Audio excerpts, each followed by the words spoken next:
What I'm holding here is an extremely beautiful miniature by Elizabeth I's court miniaturist, Nicholas Hilliard. And it portrays a lady, unfortunately an unknown lady, of the court of Elizabeth I. It's painted around 1590 to 95, so the last 10 years of Elizabeth's reign. And the lady portrayed is wearing very expensive and elaborate court dress. So she has this wonderful standing ruff and very expensive lace, a beautiful dress with a profusion of embroidery, and then these incredible jewels. One of the reasons we think she's a lady of the court of Elizabeth I is because the wonderful necklace that she's wearing, which has got diamonds set in a star shape of gold, is because this exact necklace is worn by Elizabeth I in another miniature by Nicholas Hilliard. What we have here is an example of late 16th, early 17th century lace, just as that which would have been used to trim a ruff like this. And Hilliard's technique in painting ruffs and lace was incredibly specific. If you were to run your finger over this painting, which of course is totally inadvisable, you would feel that actually it feels like lace. It's completely three-dimensional.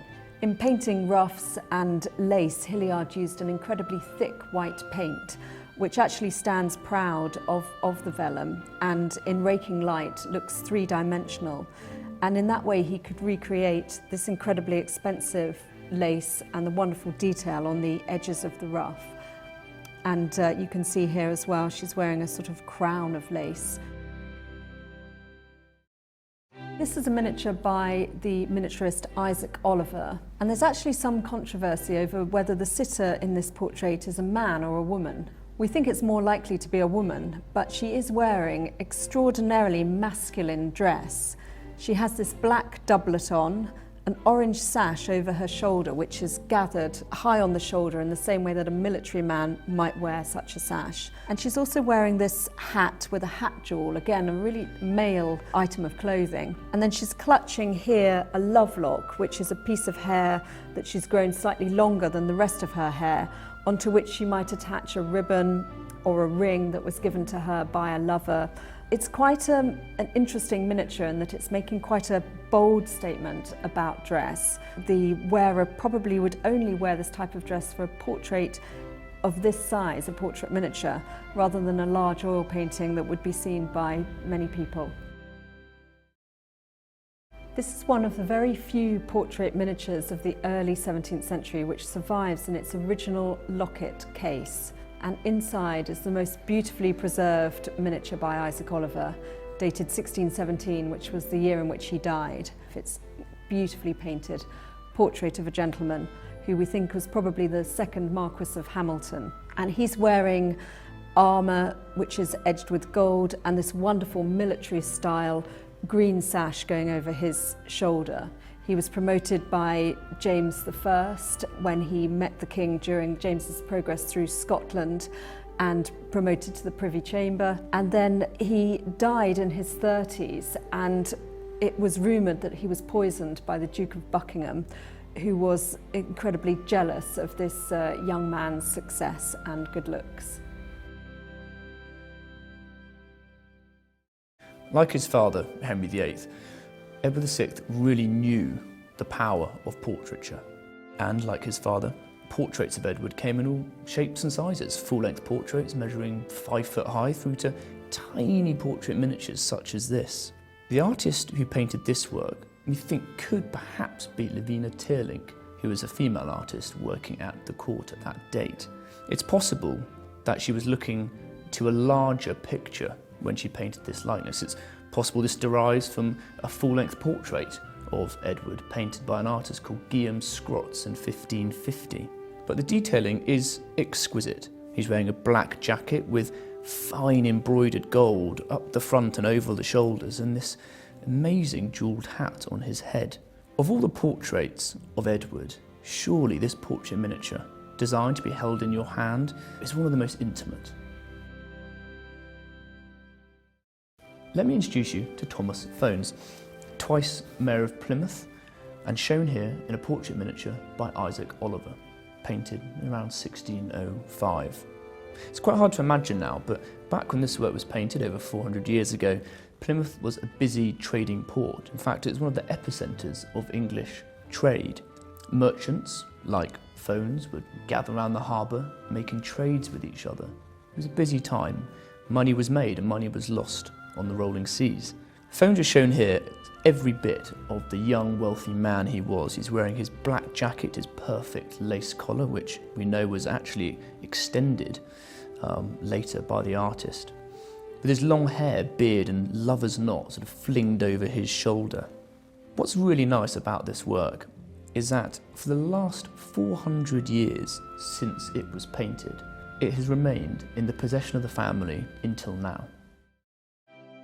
James I needed a portrait painter, and who better than the artist who had immortalised his predecessor, Elizabeth I, and using that fantastic technique, diminishing the face to 2 dimensions, using the absolute minimum of shading. Hilliard has done for James what he did for Gloriana, for the Queen. It was a different type of subject. It was a man who had slightly different requirements, different manners, a different demeanour. But what is very striking about this portrait is how Hilliard pulls the vocabulary of Elizabethan portraiture into the new age. It was soon to disappear, but is teetering on the edge. The old regime has not yet disappeared.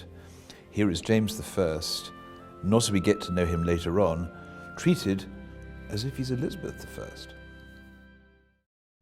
This almost ridiculously small pair of miniatures are also exquisite. They're by Nicholas Hilliard, and they represent Robert Dudley, Earl of Leicester, courtier and possible lover of Elizabeth I, certainly a favourite, and Elizabeth I herself. If you think of the miniature and looking at these things, you do feel this quite strongly on this scale as little portals into the soul of the sitter, a bit like a relic, a splinter of their poetic inner self. What better way to express attachment than in a form of 2 miniatures designed to be perceived as one? These were possibly in a locket together, enshrined together in a way that perhaps they weren't allowed to be or never were in real life, but they are as they sit in my hand now for posterity. It's the saffron-tinted starch ruff that helps us, because of the idiosyncratic statement of fashion, to date this portrait of the well-known beauty of the period, Venetia Stanley, to some time between about 1616 and 1620. It's by Peter Oliver, the son of Isaac Oliver. But another aspect of it that is both hugely enjoyable to the eye, but also indicative of when it was painted, is the hair, her hair that hangs so loosely and coquettishly about her. It's indicative of the fact that she's available. This is a maiden portrait. This is not a married woman. It's wonderful how, with a work like this, a miniature can bundle together so much intensity and considerations as this one of Venetia Stanley. It's sometimes with images such as this of Dorothy Percy, later to become Countess of Leicester, that you realise that even though Britain was surrounded by water and a long way from places like Italy, that the Renaissance was alive and well a little bit later in the form of this work done around about 1615 by Isaac Oliver. It's an exquisite face and lovely demeanour, almost suggestive of the works of Botticelli a few hundred years earlier. She must be the embodiment of spring as well as an embodiment of optimism and marriage. It's as if this, what is almost certainly marriage-generated portrait, is also an image of spring, of rejuvenation. She is suffused with flowers, dog roses in her hair, and other complex colours in her dress. It's an intense and poetic image that works on many levels.